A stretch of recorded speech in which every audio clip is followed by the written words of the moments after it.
Hello, ഇന്ന് മീനും കൊണ്ട് നമുക്കൊരു അടിപൊളി റോസ്റ്റ് ഉണ്ടാക്കിയാലോ. അപ്പോൾ ഇതിന് വേണ്ടിയിട്ട് ചട്ടിയിൽ നമ്മൾ കുറച്ച് എണ്ണ ഒഴിച്ചിട്ടുണ്ട്. വെളിച്ചെണ്ണയാണ് കേട്ടോ.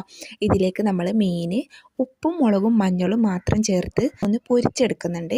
ഈ പൊരിച്ച മീൻ നമ്മൾ വേറൊരു പാത്രത്തിലേക്ക് മാറ്റിയിട്ട് ഈ പൊരിച്ച ചട്ടിയിൽ തന്നെ നമ്മൾ കുറച്ച് വെളിച്ചെണ്ണ ഒഴിച്ചുകൊണ്ട് ഇതിലേക്ക് ചെറിയ ഉള്ളിയും വെളുത്തുള്ളിയും ചതച്ചെടുത്തത് ചേർക്കുന്നുണ്ട് കേട്ടോ.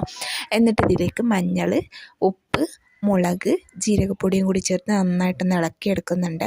ഇതിലേക്ക് നമ്മൾ ചെറുതായി അരിഞ്ഞ് തക്കാളിയും കൂടി ചേർക്കണം. പിന്നെ കുറച്ച് വെള്ളം കൂടി ചേർത്തിട്ട് നമ്മൾ നേരത്തെ പൊരിച്ചെടുത്ത മീൻ ചേർത്തിട്ട് ഇരുന്നത് വരെ നമ്മൾക്കൊന്ന് വഴറ്റി കൊടുക്കണം. അതിലേക്ക് കുറച്ച് കറിവേപ്പിലയും കൂടെ ഇട്ട് കൊടുത്താൽ നമ്മൾ അടിപൊളി മീൻ റോസ്റ്റ് റെഡി ആയിട്ടുണ്ട്. ഞാനിത് നെയ്ച്ചോറിൻ്റെ കൂടെയാണ് കഴിച്ചിട്ടുള്ളത്. അടിപൊളി ടേസ്റ്റ് ആയിരുന്നു. നിങ്ങൾ ഇതുവരെ ട്രൈ ചെയ്തിട്ടില്ല എന്നുണ്ടെങ്കിൽ എന്തായാലും ഒന്ന് ട്രൈ ചെയ്ത് ഫീഡ്ബാക്ക് കമൻറ്റ് ബോക്സിൽ അറിയിക്കാൻ മറക്കരുത്. നിങ്ങൾക്ക് ഈ വീഡിയോ ഇഷ്ടമാവുകയാണെങ്കിൽ ഒന്ന് സപ്പോർട്ടും കൂടെ ചെയ്യണേ.